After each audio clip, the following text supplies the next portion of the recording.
Thom Hartmann here on the best of the rest of economic and labor news. You need to know this. In the richest nation on earth, tens of millions of Americans are struggling to find enough to eat. According to the new Hunger in America report from the organization Feeding America, 46.5 million people in our country rely on food assistance programs to survive.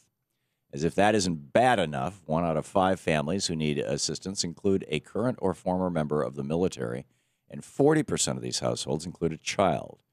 Despite these staggering statistics, food assistance programs like SNAP have been hit with massive cuts in recent years, and many people aren't even told that they're eligible for benefits. Many people are turning to charities to find enough to eat, but those programs are stretched far beyond their capabilities.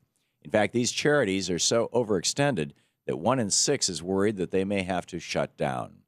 The Hunger in America report shows exactly how dire the situation is in our nation. The authors explain that more than 50% of families who use food assistance are forced to eat expired food. About 35% have had to sell belongings to eat, and almost 80% have to buy cheap, unhealthy food just to stay alive. Those who do qualify for nutrition assistance are not faring much better. 1 in 5 households who receive food stamps say that they use their entire monthly benefit within a week.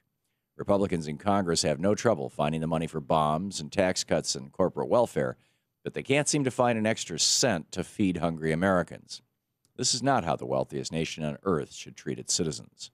It's time to stand up for our fellow Americans. Before Congress authorizes $1 more for the war profiteers or subsidies for the oil companies, we must demand that they make sure every American has enough to eat.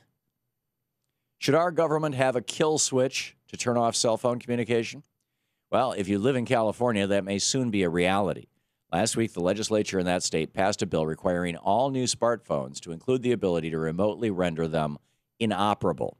Although the measure was introduced as an effort to fight against smartphone theft, the Center for Democracy and Technology warns that this kill switch could also be used to disrupt protests. The new law includes a provision that allows the government to shut down cell phone communication with court approval, and an emergency exception that allows officials to bypass the courts. During the Arab Spring in the Middle East, we saw how smartphones and social media connected protesters and strengthened a movement. And the past few weeks in Ferguson, Missouri, have shown how social media and cell phone cameras are just as important here in the United States. No government should have the power to limit communications between its citizens, especially not here in the home of the free. Our Constitution guarantees the right of free speech and the free exchange of ideas, and we should say no to any kill switch bill that threatens those particular important rights. Billionaires in the United States are fine with exploiting workers, but Mexican billionaire Carlos Slim wants to strengthen the Latin middle class. Last week, Mr. Slim gave a speech to the Catholic Association of Latino Leaders and said that more must be done to help Latino workers and businesses. Among his proposals, Slim suggested a 3-day work week and increased access to funding to help Latino-owned companies grow and expand. Carlos Slim knows that when working people are thriving, economies thrive too, and that there's still plenty of opportunity for wealthy people like him to make a fortune. These suggestions are important for Latinos and other minorities, but they're also important for all working people. Let's build a strong middle class for all workers by investing in our education system, our infrastructure, and thus our future. For-profit universities lure students in with promises of an education. However, it turns out most of them only deliver higher debt and worthless degrees. A new study by the organization Calder found that graduates of for-profit universities have no better chance at getting an interview than people who even went to college. The researchers sent out about 9,000 fake resumes to businesses and found little evidence of a benefit to listing a for-profit college relative to no college at all. Community college grads actually fared a little bit better off, but the authors of the study said that the difference was too small to draw a conclusion. However, these for-profit universities often charge students much higher tuition and use private funding that excludes students from federal repayment assistance programs. It's immoral that any organization, including our government, would make a profit off students trying to work for a better future. It's time to invest in our students and stand up to these predatory for-profit universities. And finally, another state's gay marriage ban has been ruled unconstitutional. Last week, a federal judge in Florida ruled that that state's ban on same-sex marriage was an obvious pretext for discrimination. The case involved 22 individuals who sued after that state refused to recognize their marriages or failed to provide them with marriage licenses.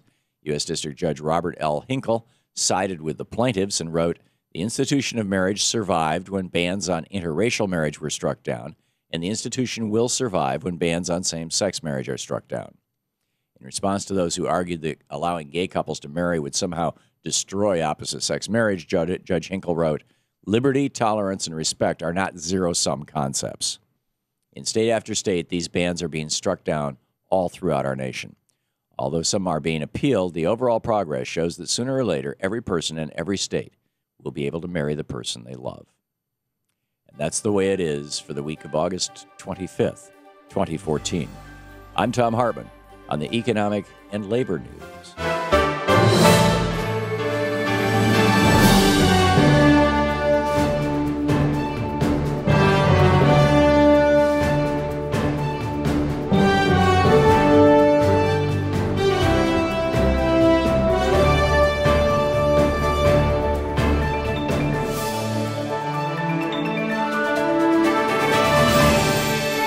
Where did I blow?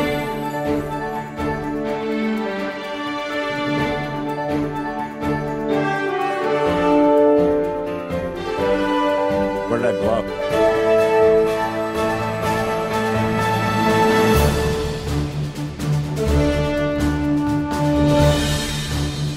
Where did I blow?